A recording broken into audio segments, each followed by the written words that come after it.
Hello everyone, welcome to NEET chemistry 180। আজকে আমরা দেখব আইসিএসসি 2025 ক্লাস 10 এর যারা আছো তাদের কেমিস্ট্রিতে যে চ্যাপ্টার 3 আছে অর্থাৎ অ্যাসিড বেস অ্যান্ড সল্টস, এখানকার মোস্ট ইম্পর্টেন্ট রিঅ্যাকশন।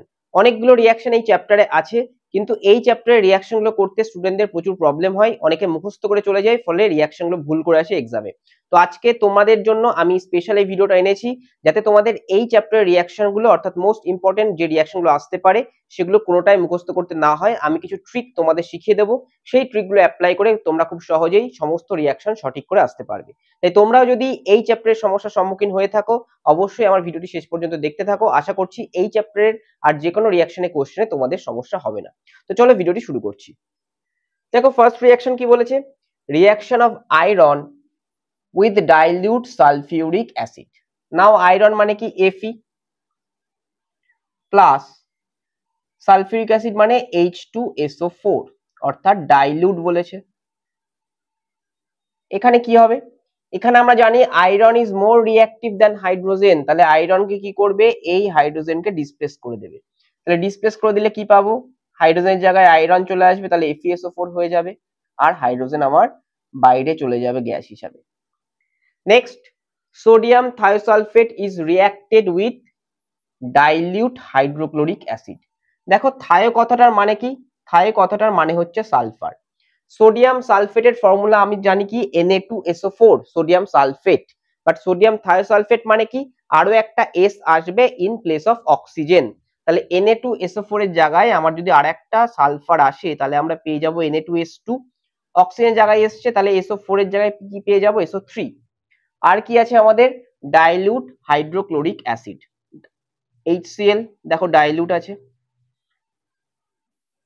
এবার যদি আমাদের সালফাইট থাকে তাহলে SO2 গ্যাস ইভলভ হবে, সালফেট থাকলে সালফেট পাবো আমরা সোডিয়ামের, এবং সেই সঙ্গে যদি আমাদের কার্বনেট অথবা বাইকার্বনেট থাকে তাহলে আমরা কার্বন ডাই অক্সাইড পাবো। তাহলে এখানে দেখো H2O3 অর্থাৎ SO3 পার্টটা আছে, তাহলে এখানে অবশ্যই কি গ্যাস ইভলভ হবে, SO2 গ্যাস ইভলভ হবে, আর সেই সঙ্গে আমরা পেয়ে যাব ওয়াটার।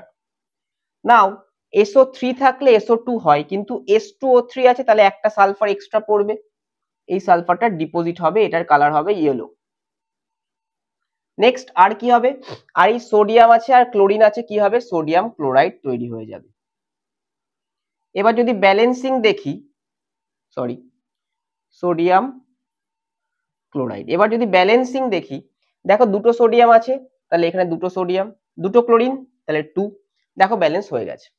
তাহলে আমরা শুধু মনে রাখবো সালফাইট SO3 থাকলে কি হবে, SO2 আর ওয়াটার অ্যাসিডের সঙ্গে রিঅ্যাকশন হলে, যেহেতু H2O3 আছে তাহলে SO3 এর জন্য SO2 আর H2O3 এর জন্য এক্সট্রা S, আর ওয়াটার পড়ে থাকলো বাকিটা সল্ট।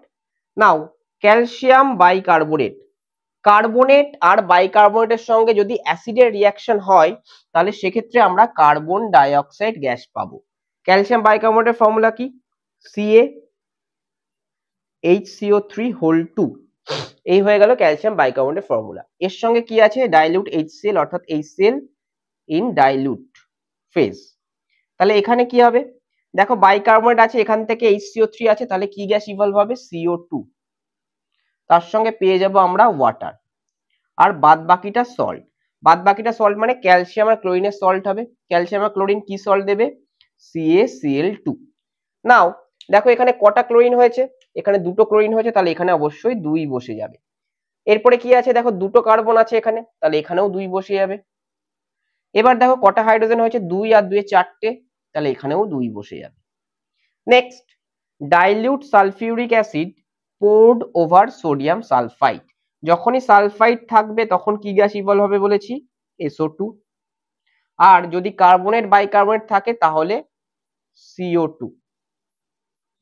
তাহলে সোডিয়াম সালফাইড Na2SO3, সালফেট হলে SO4, সালফাইট হলে SO3। যারা র্যাডিক্যাল জানো না, আমার চ্যানেলে প্লেলিস্ট ক্লাস 9 এর তুমি গেলে দেখতে পাবে, র্যাডিক্যালের আমি একটা শর্ট ট্রিকের ভিডিও দিয়েছি যেখানে তোমরা ম্যাক্সিমাম অ্যামাউন্ট অফ র্যাডিক্যাল মুখস্থ করে ফেলতে পারবে। প্লাস H2SO4 ডাইলিউট, তাহলে এখানে কি হবে, এখানে সবার আগে আমার সালফাইট আছে, তাহলে SO2 গ্যাস বেরোবে, সেই সঙ্গে বেরোবে আমাদের ওয়াটার, আর কি আছে, আর দেখো সালফেট আছে সোডিয়ামের সঙ্গে, সোডিয়াম সালফেট তৈরি করে দেবে। দেখো এই কিন্তু আমাদের ব্যালেন্স হয়ে গেছে। Next, zinc heated with sodium hydroxide solution. তাহলে জিঙ্ক প্লাস সোডিয়াম হাইড্রোক্সাইড, আমাদের সিলেবাসে যা আছে তার মধ্যে জিঙ্ক, lead আর অ্যালুমিনিয়াম অ্যাম্ফোটেরিক, অর্থাৎ এরা বোথ অ্যাসিড অ্যান্ড বেসের সঙ্গে রিয়াকশন করে এবং রিয়াকশন করে হাইড্রোজেন গ্যাস বার করে। তাহলে এখানে কি হবে, এখানে হাইড্রোজেন গ্যাস বেরিয়ে যাবে, এই H2 গ্যাস আমার বেরিয়ে গেল। H2 গ্যাস যদি বেরিয়ে যায় তাহলে এখানে কি হবে, দুটো আসবে আমার হাইড্রোজেন। এবার বাদ বাকি যেটা আছে সেটা বসে যাবে। দেখো সোডিয়াম কটা আছে, দুটো। তারপরে কি আসবে, জিঙ্ক কটা আছে, একটা। অক্সিজেন কটা আছে, দুটো। তাহলে NO2 ZNO2 sodium জিঙ্কেট and hydrogen.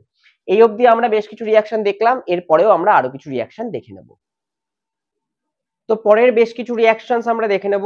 দেখো কি বলেছে, zinc oxide, zinc oxide dissolves in sodium hydroxide, অর্থাৎ জিঙ্ক অক্সাইডের সঙ্গে সোডিয়াম হাইড্রোক্সাইডের রিয়াকশন। জিঙ্ক অক্সাইডের ফর্মুলা ZnO, তার সঙ্গে কি হবে আমার সোডিয়াম হাইড্রোক্সাইড অর্থাৎ NaOH।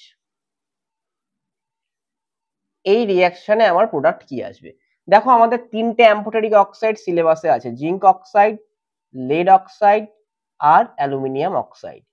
এরা অ্যাম্ফোটেরিক মানে কি, বোথ অ্যাসিড অ্যান্ড বেসের সঙ্গে রিয়াকশন করে, আর অ্যাসিড আর বেসের সঙ্গে রিয়াকশন করে কি দেয়, অ্যাসিড আর বেসের সঙ্গে রিয়াকশন করে এরা দুজনেই তিনজনেই সল্ট প্লাস ওয়াটার দেয়, দুটোর সঙ্গেই রিয়াকশন করে অ্যাসিড অ্যান্ড বেস। তাহলে এখানে যে রিয়াকশন হচ্ছে সেখানে আমরা কি পাবো, সেখানে অবশ্যই আমরা ওয়াটার পাবো আর একটা সল্ট পাবো। তাহলে ওয়াটার আমরা লিখে দিলাম, ওয়াটারের ফর্মুলা H2O, দুটো হাইড্রোজেন আছে, তাহলে এখানে দুটো হাইড্রোজেন আসবে, বাদ বাকি যা আছে তাই বসে যাবে। দুটো সোডিয়াম আছে দেখো, তাহলে Na2, দুটো সোডিয়াম বসে গেল। একটা জিঙ্ক Zn আছে, আর কি আছে, আর দুটো অক্সিজেন এখানে পড়ে আছে। এই হয়ে গেল আমার রিয়াকশন। আচ্ছা, reaction of copper oxide with dilute sulphuric acid. Copper অক্সাইডের formula CuO plus H2SO4 dilute মিডিয়ামে আমার রিয়াকশন হবে। তাহলে তাই যদি রিয়াকশন হয় তাহলে এখানে কি হবে, এখানে দেখো কপার অক্সাইড মানে কি, এটা মেটালিক অক্সাইড, তাহলে একটা বেস আর এটা একটা অ্যাসিড। এখান থেকে কি বেরোবে, আমার H2O এখান থেকে বেরিয়ে যাবে।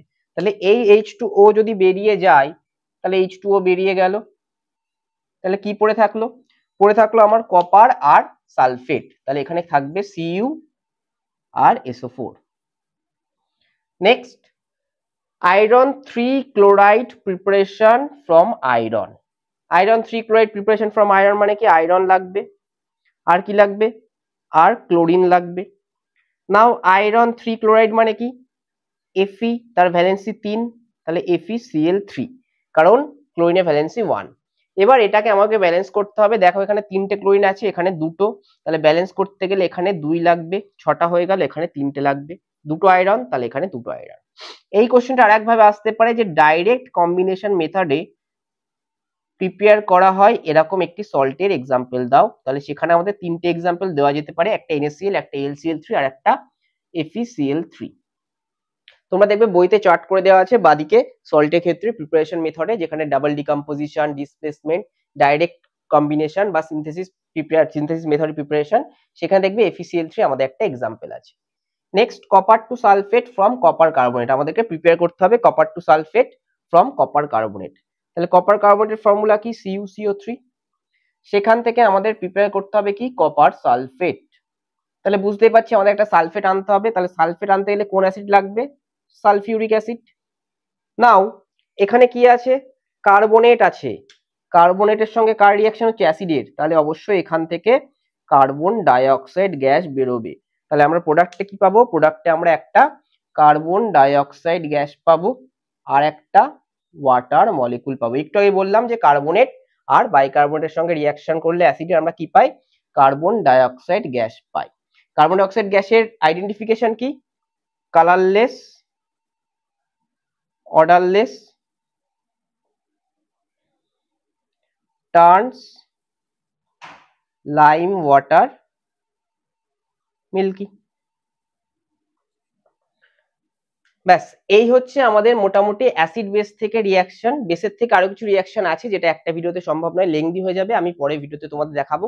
এরপরে আমি অ্যানালিটিক্যাল এবং মোল কনসেপ্ট থেকে ভিডিও নিয়ে আসবো। যদি ভিডিওটি উপকারী মনে হয় এবং তোমাদের অ্যাসিড বেস চ্যাপ্টার থেকে রিয়াকশন অনেক সোজা করে দিয়ে থাকে তাহলে অবশ্যই চ্যানেলটি সাবস্ক্রাইব করে নোটিফিকেশন বেলটি প্রেস করে দাও আর তোমাদের বন্ধুদের সঙ্গে শেয়ার করে দাও। নমস্কার।